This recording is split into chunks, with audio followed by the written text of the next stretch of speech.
Se dio a conocer la consigna secreta dada la víspera de la capitulación de Mexico Tenochtitlan el 12 de agosto de 1521 por Cuauhtémoc. Tlactoani, o sea, señor de la palabra. Tlactoani viene del verbo tlactoa, hablar. Tlactoani, señor de la palabra, que era la suprema jerarquía que gobernaba entonces la Confederación de Anáhuac.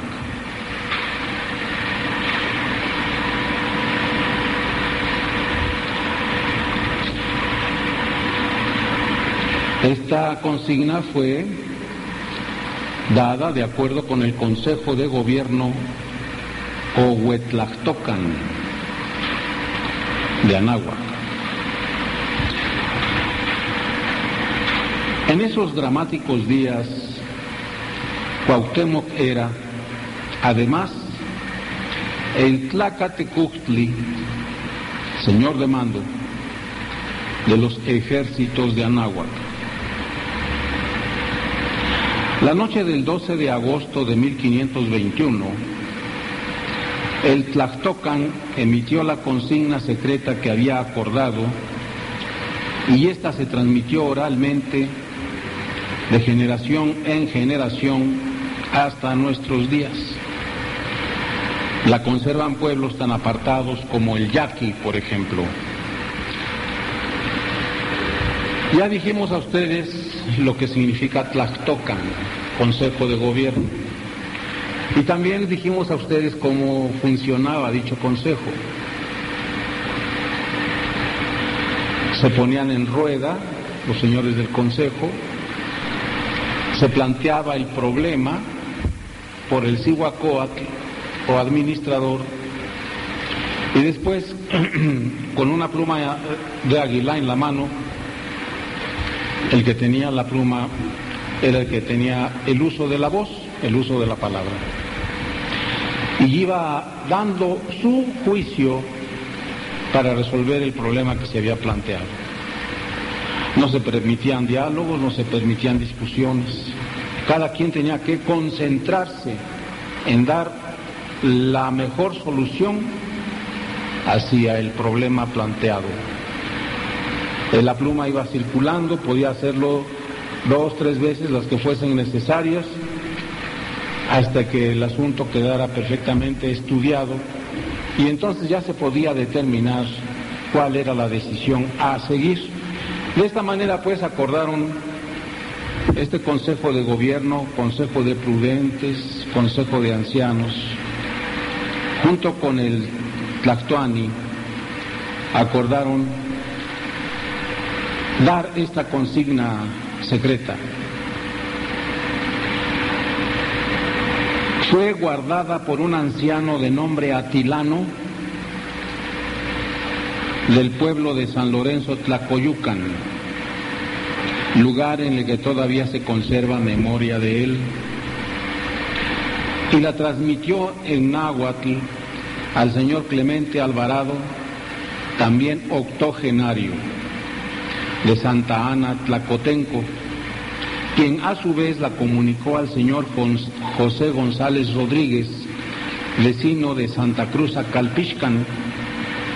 Todos estos pueblos pertenecen a la delegación de Milpa Alta, antes llamada Malacatepec Momosco. El señor José González Rodríguez la tradujo al español en colaboración con el ilustre nahuatlato profesor Pablo F. García Morales, de Tepoztlán, Morelos, cofundador del Movimiento Confederado Restaurador de la Cultura de Anáhuac, e hicieron legado de ella al mencionado movimiento, que por acuerdo de su Tlactocan, Consejo de Gobierno, autorizan se dé a conocer por medio de el señor Víctor Manuel Chávez Caballero, Huetecuc Palegui, secretario del mismo, o sea, mi persona. Yo la recibí de de este señor don Pablo F. García, un profesor de ascendencia netamente aborigen de Tepoztlán, Morelos, lugar donde se habla el más puro náhuatl y lugar donde naciera Quetzalcóatl. De modo que los mexicanos también tenemos nuestro Belén, también tenemos nuestra tierra sagrada. Cuando vamos a Tepoztlán, realmente vamos como quien emprende un viaje a Jerusalén, porque allí fue donde nació Quetzalcóatl. Más bien como si hiciésemos un viaje a Belén. Jerusalén fue donde murió Jesucristo. Bien, por tanto, repito, también nosotros tenemos nuestra tierra sagrada, nuestra tierra santa. No por nada es considerado Tepoztlán como un valle sagrado, pero es un valle sagrado desde la remotísima antigüedad. Realmente esta tierra mexicana es muy antigua, es muy vieja. El venerable maestro Samael Aún Weor nos decía que cuando Europa todavía no estaba a flote, ya existía México. Cuando Sudamérica no estaba todavía a flote, ya existía México. Incluso él nos habla de grandes peregrinaciones que venían de la Atlántida hacia nuestras zonas arqueológicas como Teotihuacán, y venían desde la Atlántida por tierra, porque entonces el Golfo de México era un hermoso valle. También, algo sorprendente, acorde con las tradiciones que nosotros hemos recibido de nuestros antepasados, el que se dice que la sucesión de casas en lo que ahora se conoce como Mesoamérica, la sucesión de casas era tan enorme que ocupaba todo Mesoamérica y parecía una sola ciudad. El venerable maestro nos habla pues de que aquí, en remotos tiempos, pues no era México, eran otros reinos, pues. No tenemos noción todavía de cuán densamente estaba poblada esta tierra en esa remota antigüedad.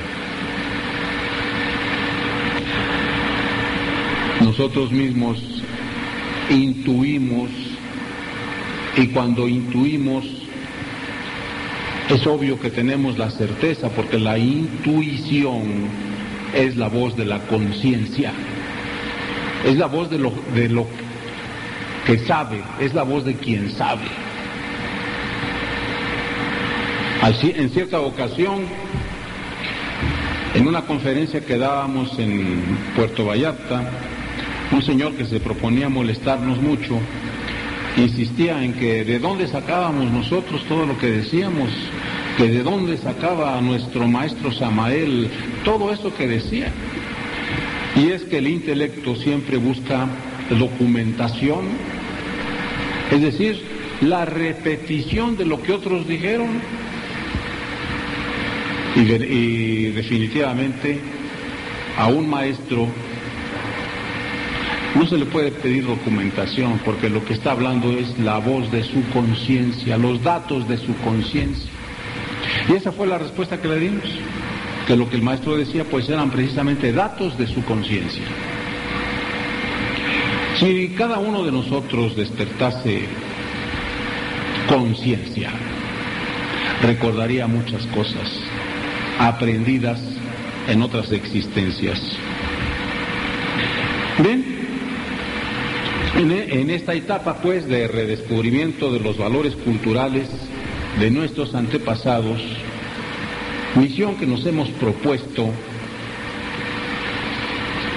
Porque si algo tenemos que revivir son los valores positivos de la cultura de nuestros antepasados terrígenas.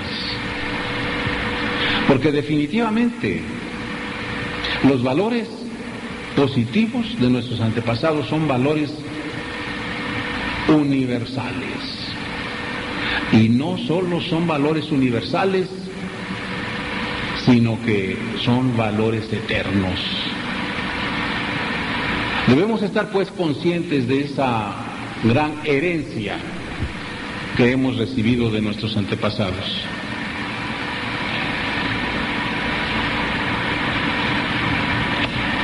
La Asociación Gnóstica de Estudios de Antropología y Ciencias, que en lo espiritual preside el venerable maestro Samael Aún Weor,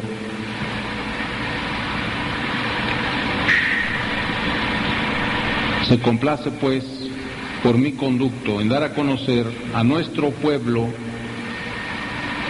la preocupación de los honorables gobernantes de Anáhuac, presididos por el gran Cuauhtémoc, para preservar nuestros valores culturales y el acuerdo de mantenerlos vivos en la conciencia de las generaciones por venir y ajenos a cualquier influencia deformante proveniente del exterior.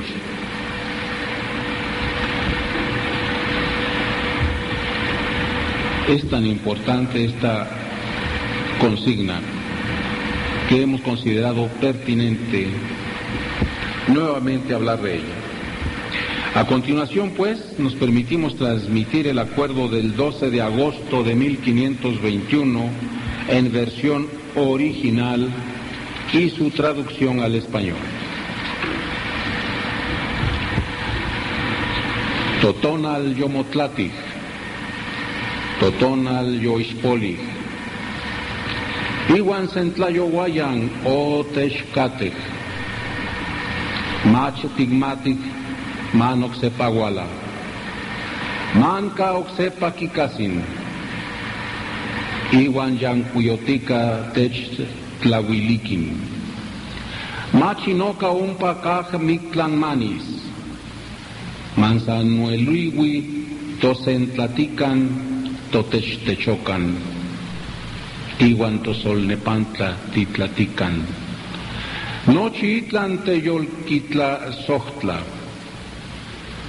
Kiweyitla Kiomati, Mantiki Pohpolocan Toteocaljuan, Tocalmecajuan, Totlashcojuan, Totelposcajuan, Toquicacaljuan, Man Moselcajuacan, Tojume, Iwan Man Tochanjuan, Quinicuac Quisoguas Toyancuictonal, Intaxin Iwan Nancinzin, Manay Quilcuaucan Itelpochuan, Iwan Matesnashke, Mopipiljuan, Inoca Nemisque, Huelken Inyoko, Kin Ashkan Totlasoch Anáhuac, Intlanequilis Iwan Tlapeluilis Totexjuan,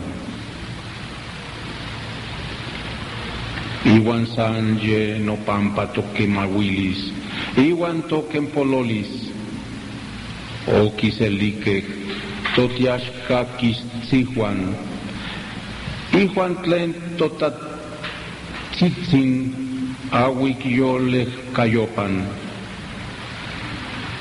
Oquixinash Tocate Toyelispan, Ashcante Juan Tiquin Tequimaca Intopiljuan, Catotlacuilolis, Huantotlamatilis Ma Pisquia, Pampan Nemilolistli, Intlasoctlanansin Anáhuac, Se Tonaliyesque.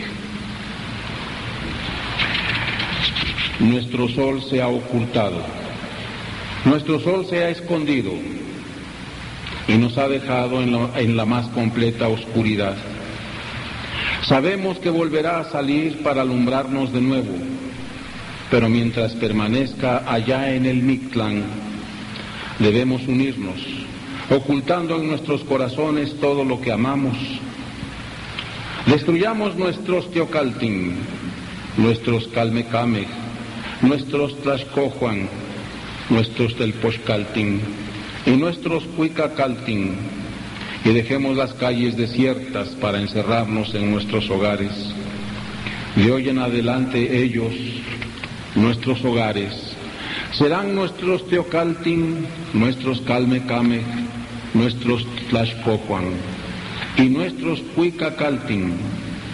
De hoy en adelante y hasta que salga el nuevo sol, los padres y las madres serán los maestros y los guías que lleven de la mano a sus hijos mientras vivan.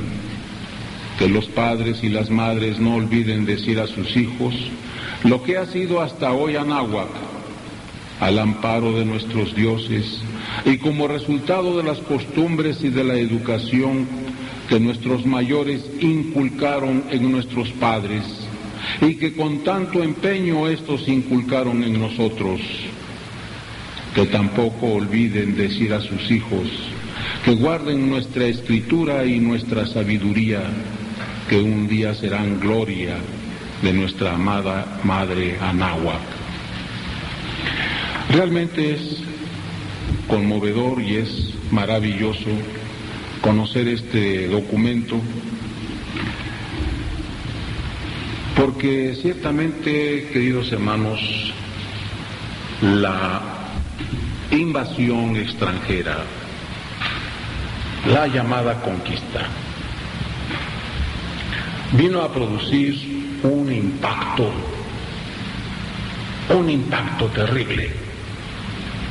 terrible en nuestras conciencias. Acabamos de leer a Sagún. Sagún mismo reconoce en sus obras que antes de que ellos llegaran había orden y concierto, había organización, y se velaba mucho por la moralidad de los hijos, de la juventud, y se les formaba reciamente desde niños. Desde la llegada del europeo eso se olvidó, porque el europeo no supo hacerlo, ni venía preparado para hacerlo. Fue pues una cosa terrible, que solo a lo largo de más de 400 años ha venido a tranquilizarse un poco, y hemos podido venir despertando y hacer conciencia de quiénes somos. Porque realmente, queridos hermanos, heredamos de nuestros antepasados valores trascendentes. Valores que, como en la plática pasada les dije a ustedes, están dormidos en el subconsciente, pero que en ese subconsciente colectivo, y que en cada uno de nosotros realmente hay un indio dentro de nosotros. Nuestros valores son universales. Ya basta, ya es hora de que cese por fin tanta denigración, tanto desprecio, tanto menosprecio, que al fin y al cabo también es un ser humano con toda la dignidad del mundo, nuestro aborigen.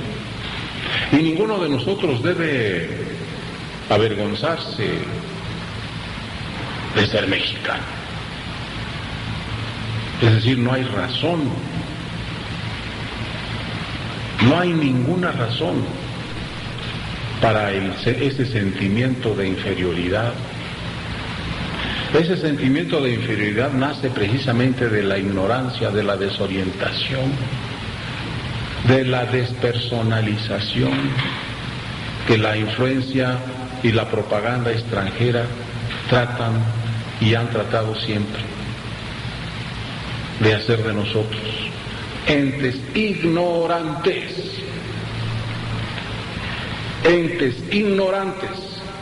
de aquellos principios elevados que heredamos pues de nuestros antepasados aborígenes. Ya decía a ustedes pues que el propio Sahagún reconoce que antes de la llegada de ellos había orden y concierto.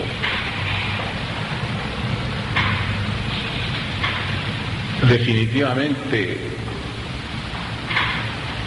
éramos una sociedad perfectamente organizada y ordenada. Y ellos fueron los que vinieron a traer ese desorden. No estaba de más recordarles lo que el Chilam Balam de Chumayel dice: no servían los dioses que trajeron, castrar al sol fue lo que vinieron a hacer los extranjeros. Eso como gnósticos lo entendemos perfectamente bien. Luego entonces, la sabiduría existía. Y son esos valores los que debemos retomar. Ciertamente la gnosis pretende crear una nueva raza y una nueva cultura. Pero no somos seres acabados de llegar. No debemos comportarnos ya como si fuésemos extranjeros en esta tierra, porque realmente es así como nos comportamos. Todo lo destruimos, lo depredamos, lo contaminamos, lo dañamos, sin ningún amor ni ningún respeto, tal como si fuésemos bárbaros acabados de llegar. Todavía el que llegó, pues además de bárbaro, lo que quería era oro. Eso era lo que quería. Y quería enriquecerse. Y por eso cometió tantas atrocidades y tantas tropelías. Pero nosotros, y eso es lo que realmente pretendemos, mis queridos hermanos, es que ya no nos comportemos como invasores.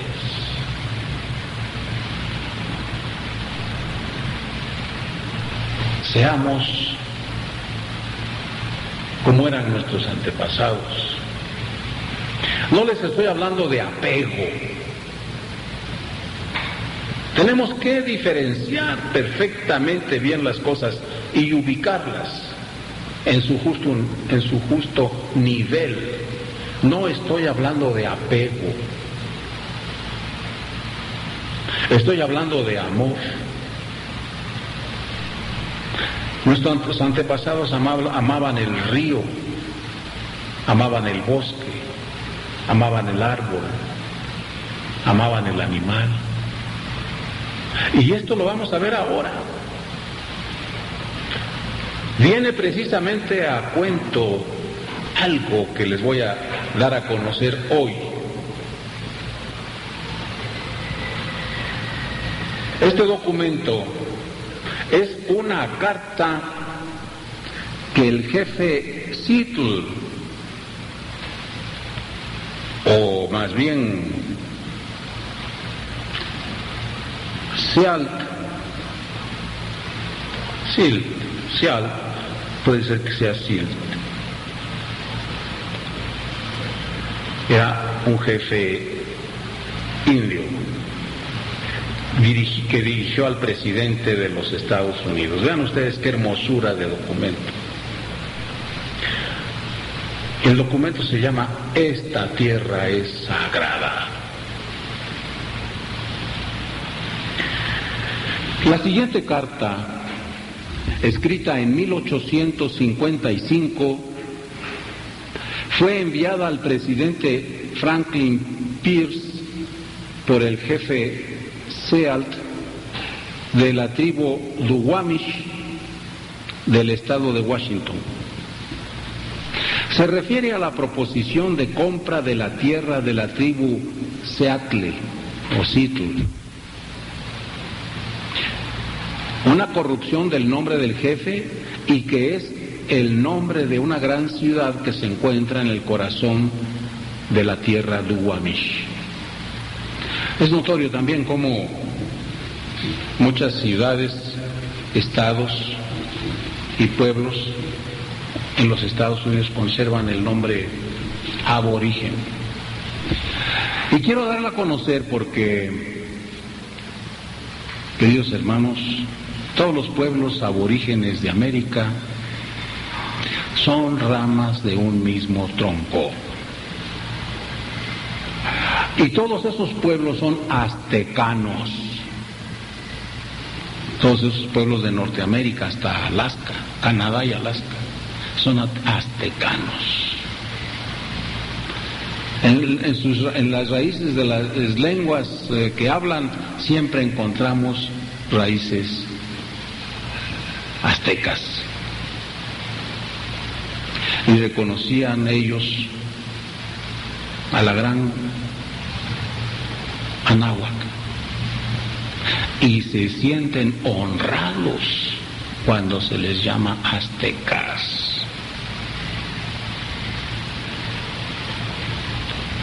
La carta comienza así, dirigida al presidente de los Estados Unidos. El gran jefe en Washington expresa su deseo de comprar nuestra tierra. El gran jefe también nos envía palabras de amistad y buena voluntad. Esto es muy amable de su parte, ya que sabemos que él no necesita mucho de nuestra amistad a cambio. Pero consideramos su oferta, ya que sabemos que si no lo hacemos, el hombre blanco vendrá con sus armas y tomará nuestra tierra.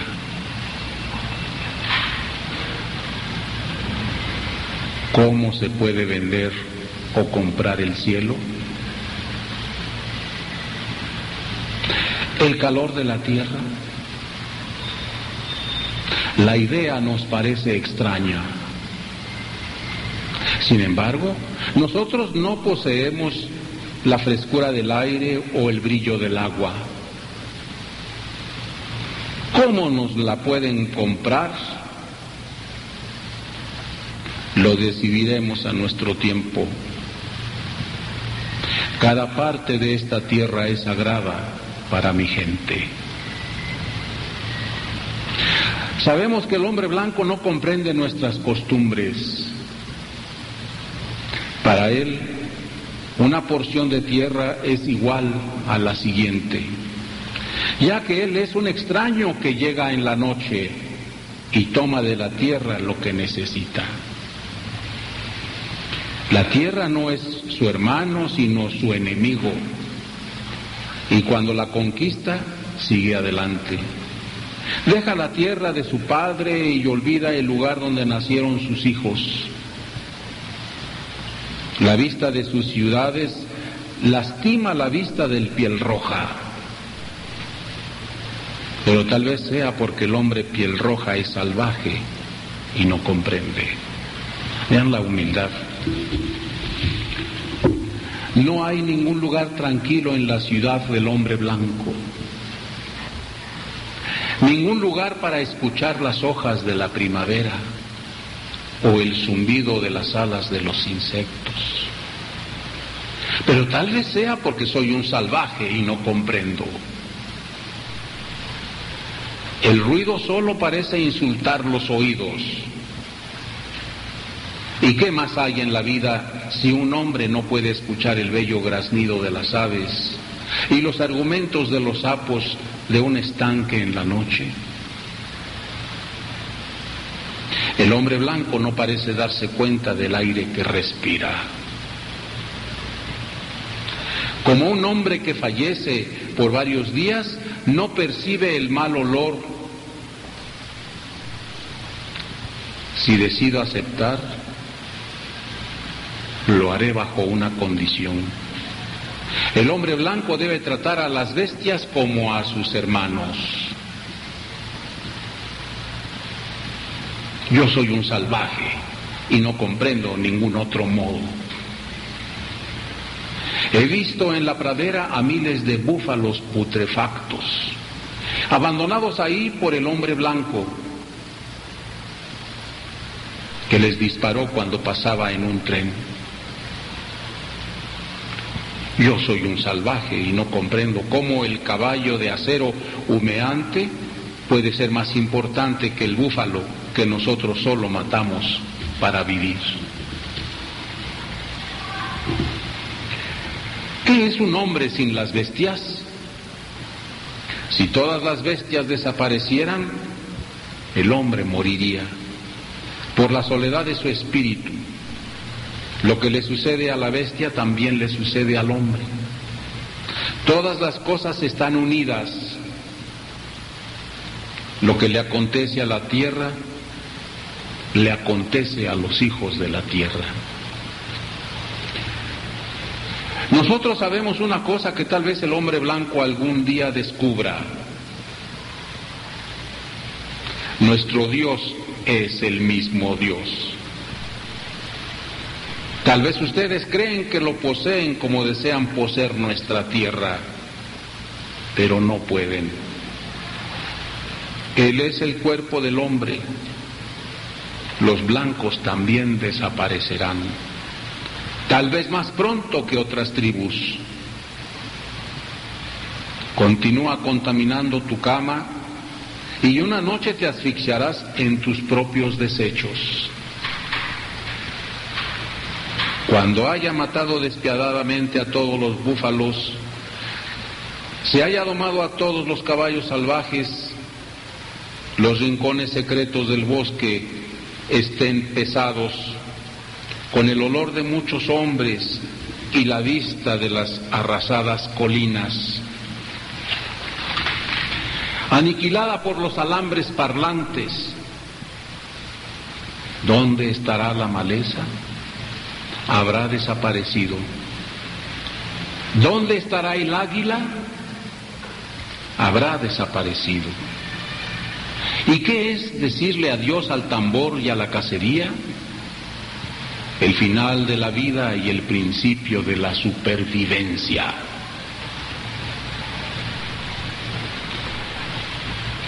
Si les vendemos nuestra tierra, ámenla como nosotros la amamos. Cuídenla como nosotros la cuidamos. Guarden en su mente el recuerdo de la tierra como se encuentre cuando la tomen.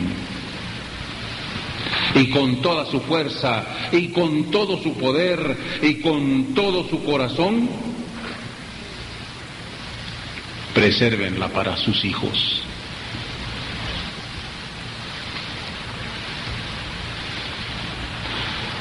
Nuestros antepasados nahuas vaticinaron: muerto el último árbol, muerto el último hombre sobre la tierra. ¿Qué nos dicen de esto? ¿Qué nos dices, Lulú?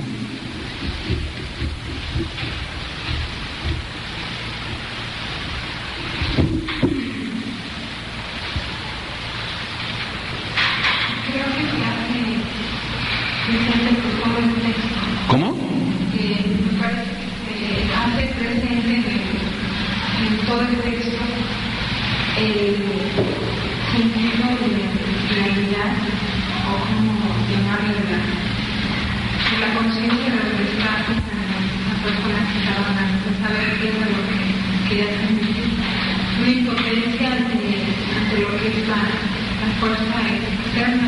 que viene y que domina, como la carta que se le dio a los pasados.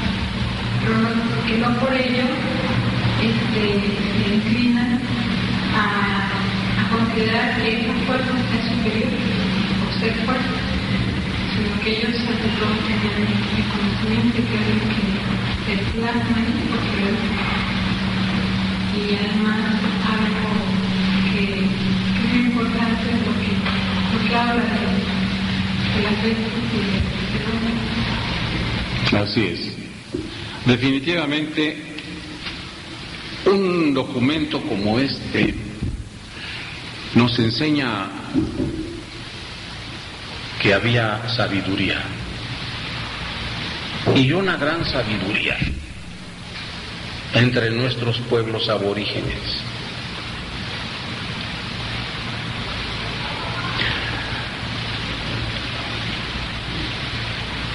El hombre de cultura llamada occidental realmente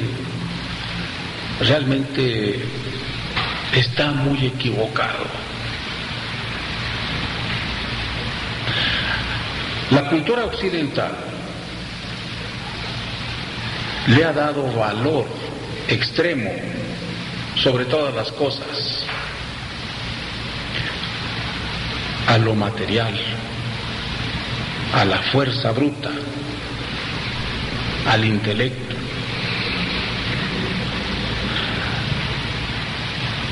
Al positivismo, llamado positivismo.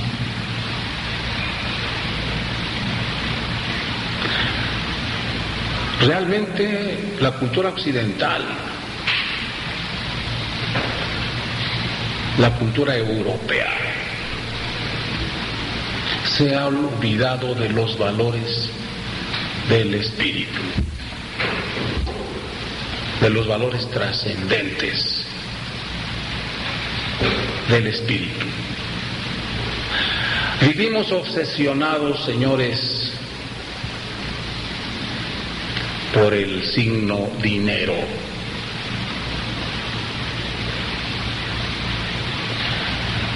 Vivimos obsesionados por ganar el pan de cada día. Como decía el venerable maestro Samael, resolvemos la primera ecuación, pero dejamos sin resolver la segunda, la de la eternidad, que debía ser la primera. ¿Hasta dónde, pues, y hasta cuándo se va a prolongar este estado de cosas? Hasta que nosotros nos revolucionemos y nos demos cuenta perfecta de esta situación. Todavía mencionábamos hace pocos días cómo definitivamente miles de personas viven fascinadas por la fuerza, por el dinero, por la técnica. Y me estoy refiriendo a los Estados Unidos. Pero repito, se olvidan de lo más trascendente, los valores de la eternidad, los valores del espíritu, los valores de la naturaleza. Este texto describe de una manera fantástica, de una manera maravillosa, cómo y cuánto nos hemos alejado de la naturaleza, cómo y cuánto nos hemos alejado de Dios. Porque no se trata de vivir una vida monástica o una vida encerrados en una cueva. Les estamos hablando de vivir una vida más plena, más feliz, más en contacto con el universo y con la naturaleza. Eso es lo que equivale a estar en contacto con la divinidad. conocer más el mundo que nos rodea. Es obvio que en los desiertos, es obvio que en los bosques se manifiesta la fuerza de los elementos con más potencia, con más libertad. ¿Quién de los presentes sería capaz de pasarse una noche en un bosque o en una montaña, solo,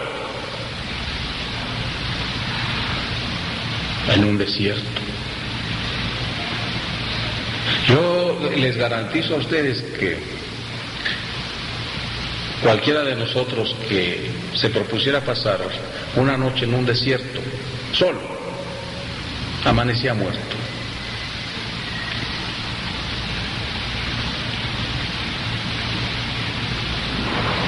Porque nos hemos alejado de lo que es. Nos han fascinado las creaciones del intelecto. Y nos hemos olvidado de los valores del espíritu. Y repito, no los estoy invitando a meterse en una cueva, sino a vivir a la luz del sol. Porque meterse en una cueva pues equivale a meterse también en una oficina, en un taller, donde sea. ¿Cuántos de nosotros no anhelamos irnos a vivir al campo, en contacto con la naturaleza? Y realmente vivir una vida más real, porque la que vivimos es ficticia.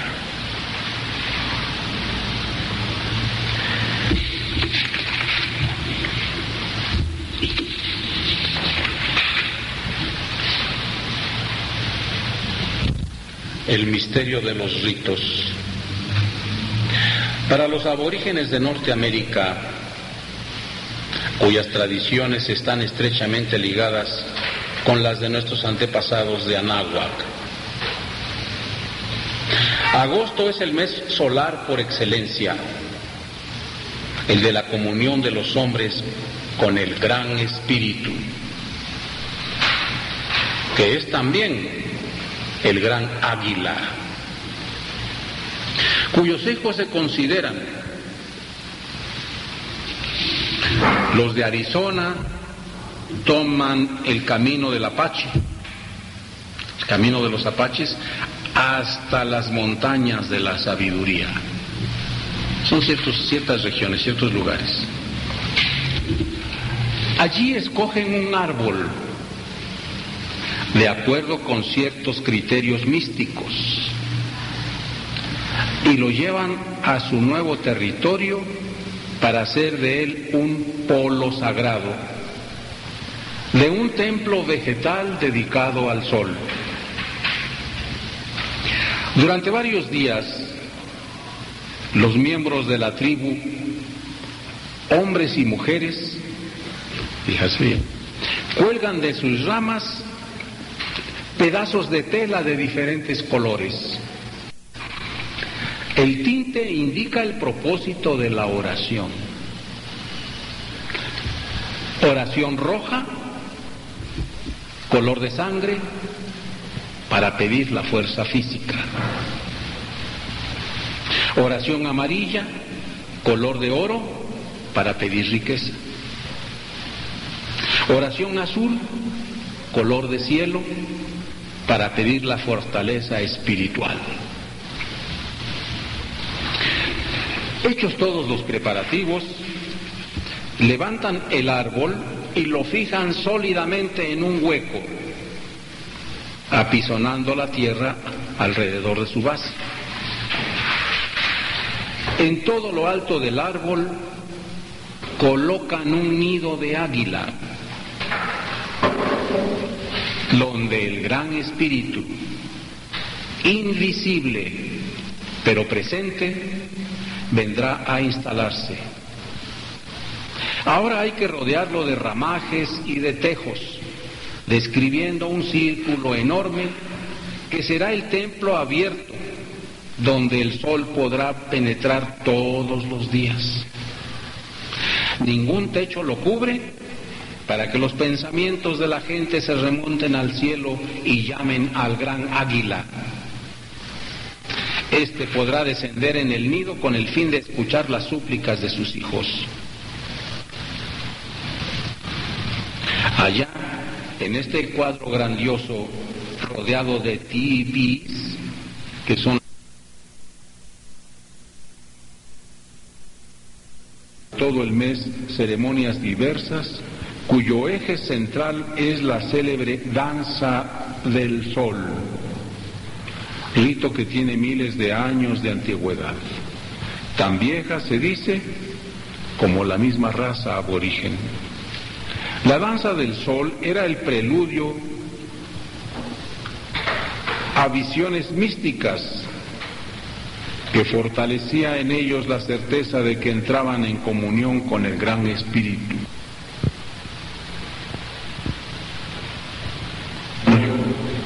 Ha conservado su grandeza, acentuada por ese inmenso templo vegetal donde uno se siente transportado bruscamente a miles de años atrás. Para los antropólogos constituye un misterio el hecho de que los griegos tuvieran un templo idéntico en Arcadia, en el Heliotorpion, situado en la cima del monte Liceo. Contenía la piedra sagrada llamada Onfalos, sobre la cual se realizaban las ceremonias del culto al sol. ¿Cómo explicar que dos pueblos tan diferentes y tan distantes hayan tenido una tradición idéntica, no solamente en cuanto a la forma, sino sobre todo al contenido espiritual?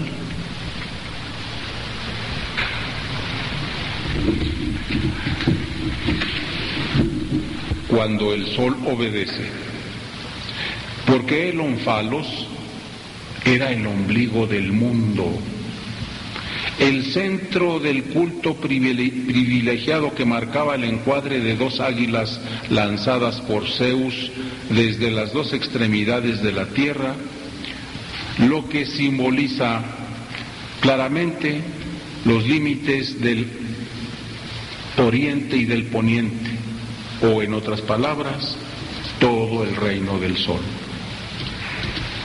También los aborígenes norteamericanos dedicaban el culto solar al gran águila. Casi en todo el mundo existen ritos dedicados al dominio del sol.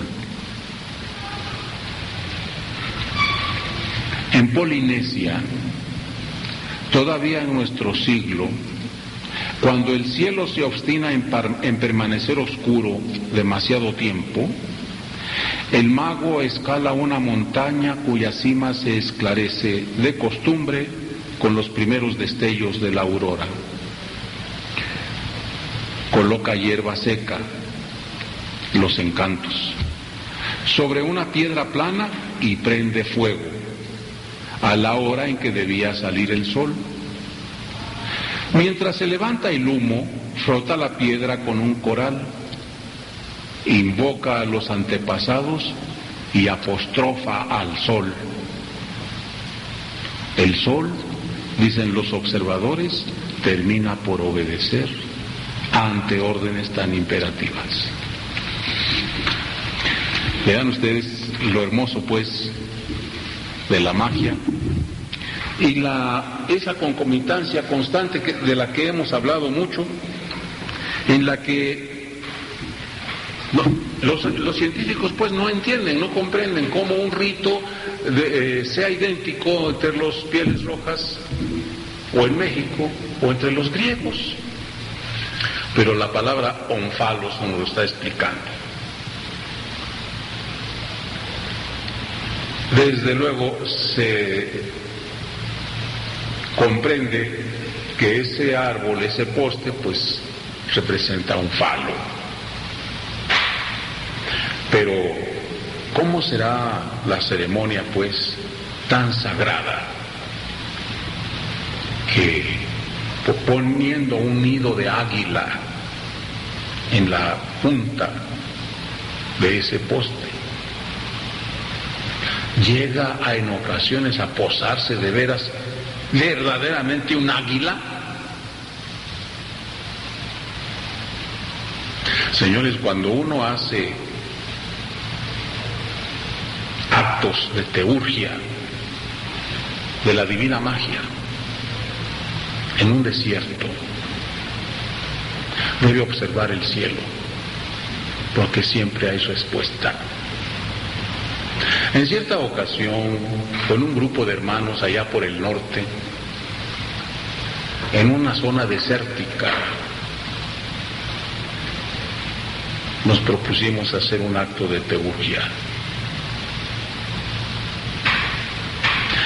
Inmediatamente logramos percibir que éramos atacados por un ejército de fuerzas tenebrosas. Primero. Segundo, conjuramos. Se limpió el ambiente. Entonces se produjo un ambiente puro, espiritual, de muy elevada tónica. Entonces hicimos este acto con los hermanos y de pronto oímos un grito del cielo. Un grito que resonó en nuestro corazón. Era un águila.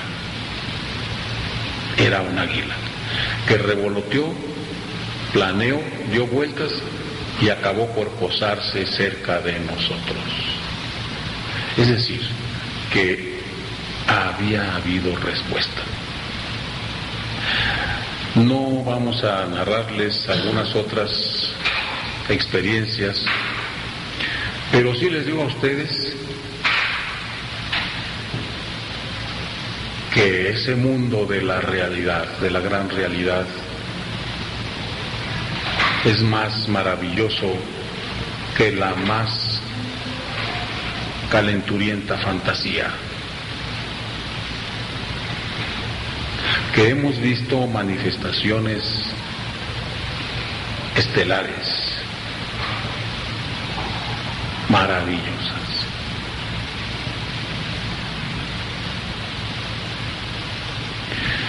Bien, vamos a dar a conocer una canción de los navajos. Se llama El Caminante. Por el sendero marcado por el polen camino. Con saltamontes entre mis pies caminaré. Con rocío sobre mis pies caminaré. Con belleza caminaré. Con belleza ante mí caminaré.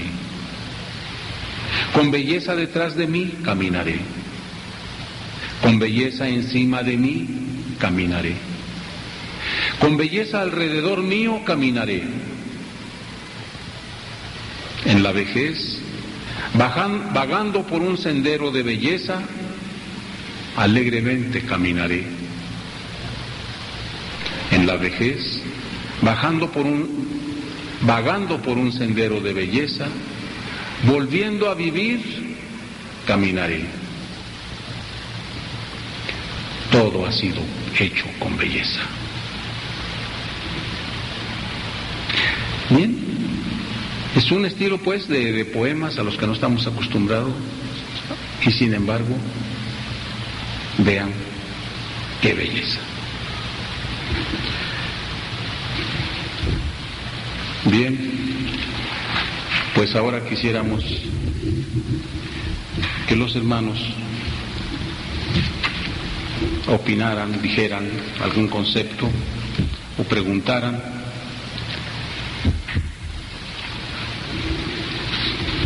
sobre el efecto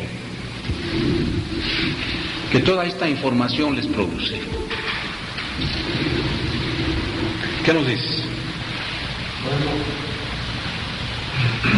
yo no tenía conocimiento de todo lo que nos ha hablado en el pasado. Cuando se empezó a hablar, pues realmente uno se da cuenta de que pues, ha sido muy grande todo lo que nos ha hablado. Yo a veces leo los evangelios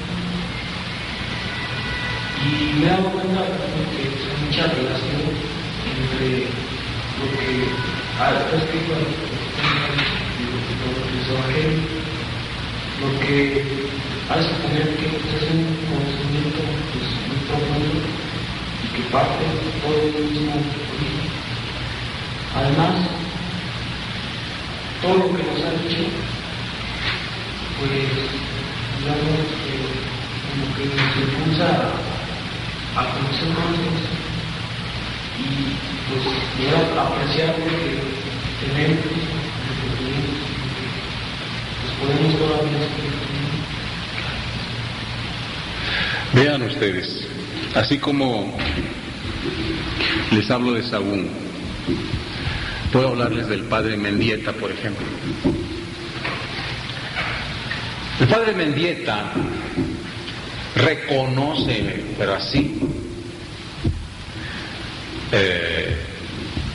en forma inobjetable, ¿verdad? Fíjense de esto. Estos naturales tenían por costumbre celebrar esta fecha y esta otra y la de más allá. Pero el demonio había actuado tan inteligentemente que las hacía coincidir con las fechas que nosotros en nuestra religión celebramos. ¿Qué les parece? ¿Qué les parece eso? Muchos curas, por eso existe la tradición esa. Muchos curas decían que si había venido aquí, que si este pueblo era una de las tribus extraviadas de Israel.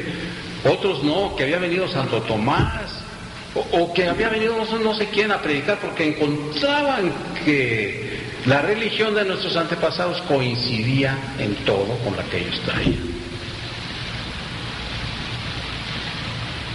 Coincidía en todo.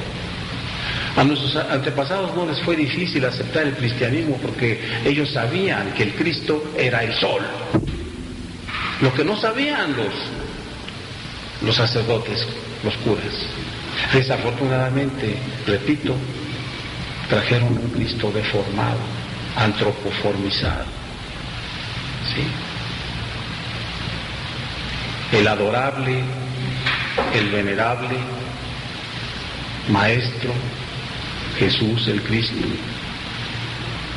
Es obvio que es Dios y hombre verdadero, porque encarnó a la energía crística en él, así como nuestros antepasados encarnaban la misma cosa, o sea, Quetzalcóatl. El que encarnaba a Quetzalcóatl, de hecho, se convertía en un Quetzalcóatl. Pero nosotros, ya con la información gnóstica, sabiendo que toda religión auténtica debe tener la helioadoración, el culto a la sagrada serpiente, sabiendo que la cábala es el patrón de medidas de todo credo auténtico, hemos comprobado hasta la saciedad la honda, la profunda sabiduría de nuestros antepasados y su profunda religiosidad. Pero lo que es más, religiosidad con conocimiento.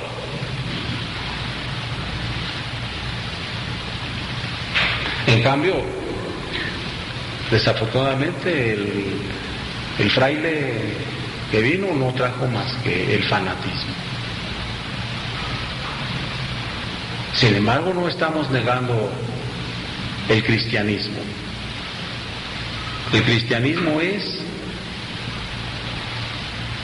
a pesar de la Inquisición y a pesar de todas las barbaridades que se hayan cometido en su nombre, es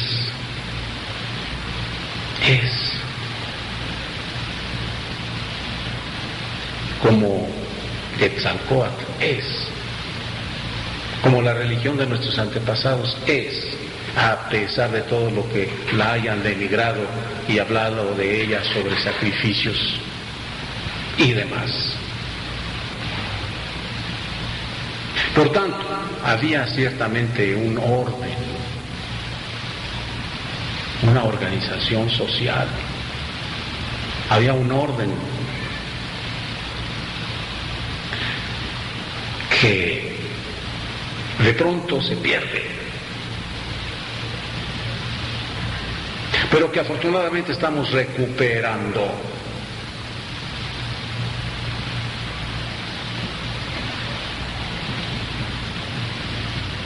Este pueblo volverá a estar a nivel de los maravillosos toltecas el día que todos nosotros nos demos cuenta de los valores inefables de los cuales somos herederos. Mucho pues tenemos que enseñar al mundo, mucho es lo que hemos aportado a la cultura universal. Pero desafortunadamente los mexicanos somos inconscientes de eso. Somos inconscientes de eso. Pero poco a poco lo iremos dando a conocer. ¿Qué nos dices, Andrés?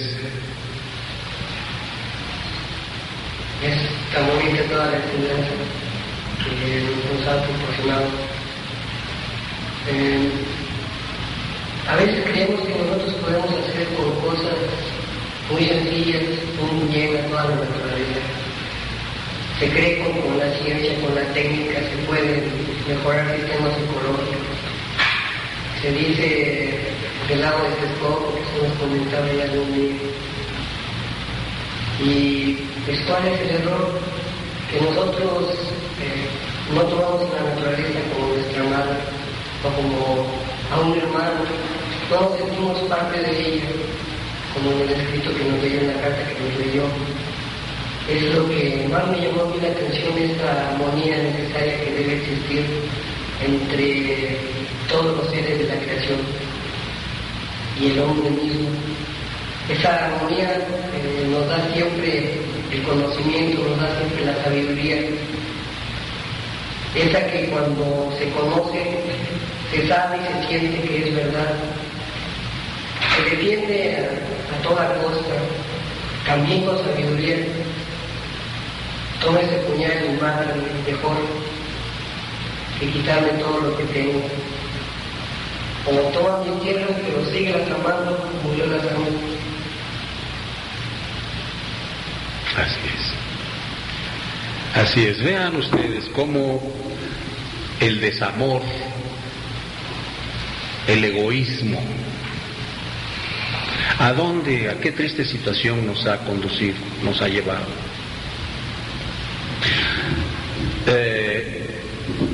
Desde chico me han gustado, me han fascinado estas cosas.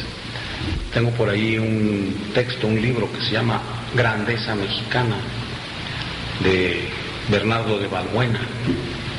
Ese libro no hace otra cosa sino describir esta ciudad como era. Dan ganas de llorar, hermanos. Dan ganas de llorar. Porque era un vergel. Era un vergel esta ciudad. ¿Quién sabe? Yo le llamo complejo de papel secante. Ese afán de secar.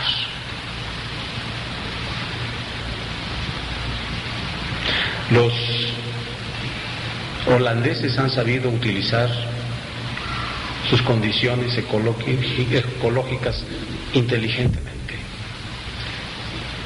Y tienen canales y, en fin, ¿sí? Y hacen su comercio y su tráfico por medio de barcos. Y yo decía de pequeño, sin saber estas cosas, caray, pues sí, de veras hay razón de que hayan secado los lagos, porque si todavía hubiese canales, pues tendrían que hacer puentes Y pobrecitas las personas ancianas, pues sería muy difícil para ellas subir esos puentes. ¿Y qué sucede ahora, mis queridos hermanos?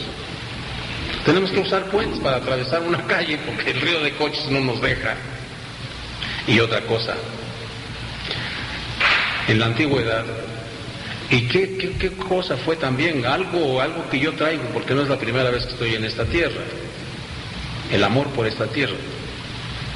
Mi abuelo, cuando yo era niño, hoy me hacía pasar veladas maravillosas contándome cosas de la antigüedad. Él conoció las acequias y cómo iba con la fisga a pescar carpas a la acequia y, en fin. ¿Cómo era precioso, pues? El transporte por agua, señores, es el más barato del mundo. El transporte por agua. Y aquellos lugares donde se producen o se producían las verduras, cada agricultor podía tener su trajinera bien grandota y traerla cargada de toneladas de verdura hacia la ciudad. Pero era propia su trajinera.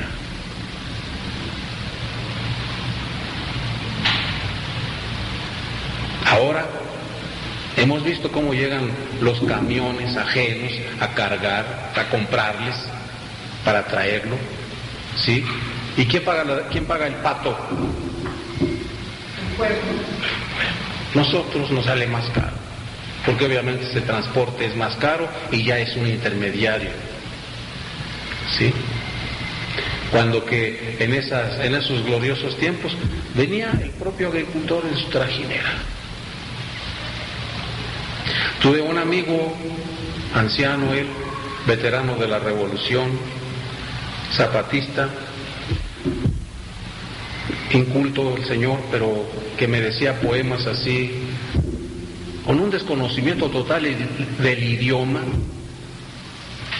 pero con una musicalidad y una cosa de sentido que había que intuir lo que él quería decir, pero que era maravilloso.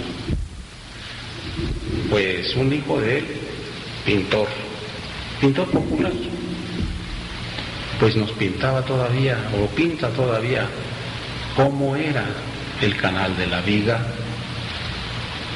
cómo era, hombre, uno se extasía cuando ve esas litografías antiguas, cómo todo era un vergel maravilloso, y todo eso se ha perdido. ¿En aras de qué? Antes se decía del progreso. ¿Ustedes lo creen? ¿Ustedes creen que esto sea progreso? Es complicación. Es complicación. Pero entonces eran más inteligentes. Nezahualcóyotl construyó lo que se llamaba la Albarrada, un gran dique que iba de un cerro a otro. Uno se queda también asombrado de la magnitud de la obra para evitar las inundaciones aquí en la ciudad. Un gran dique que atravesaba todo lo que era el lago, desde el cerro de la Villa hasta el cerro de Iztapalapa.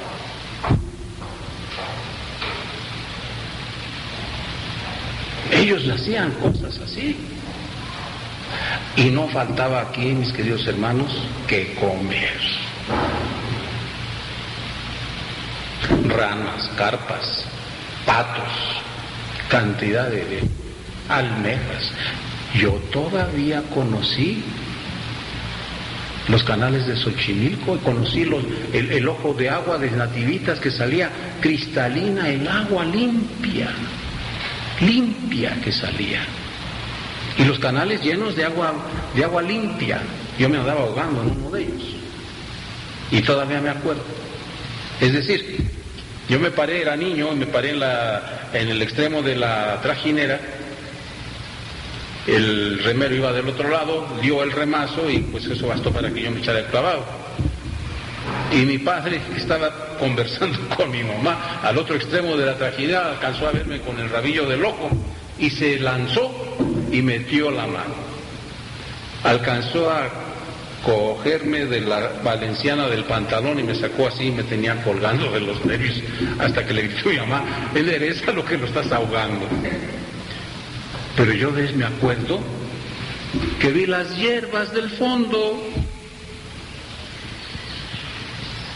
Todavía cuando nos llevaban de paseo a Xochimilco, el barquero nos decía que si queríamos almejas, y metía la mano y sacaba almejas del fondo.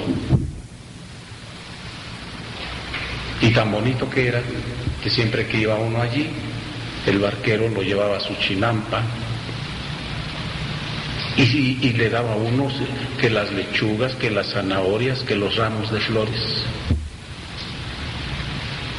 Todo eso se acabó.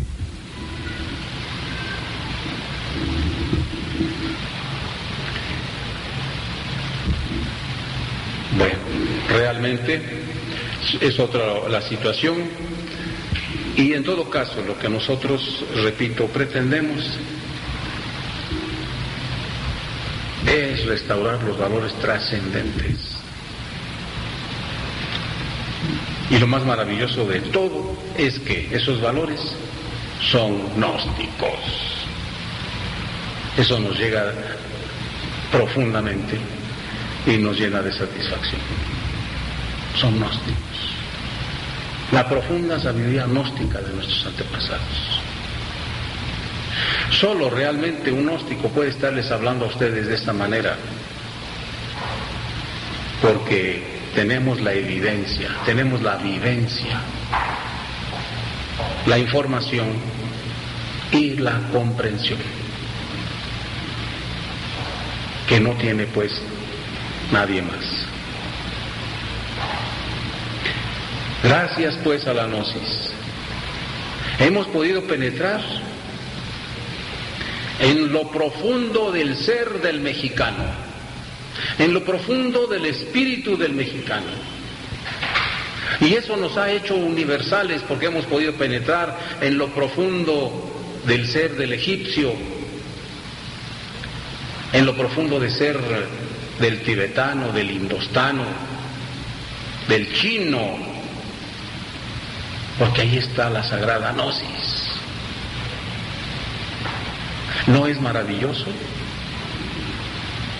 Cuando reconozcamos pues nuestros valores que son gnósticos, ¿qué sucede? Nos haremos universales. No seremos, como decía nuestro hermano Andrés, muy atinadamente, muy inteligentemente, orgullosamente mexicanos. No, eso sí.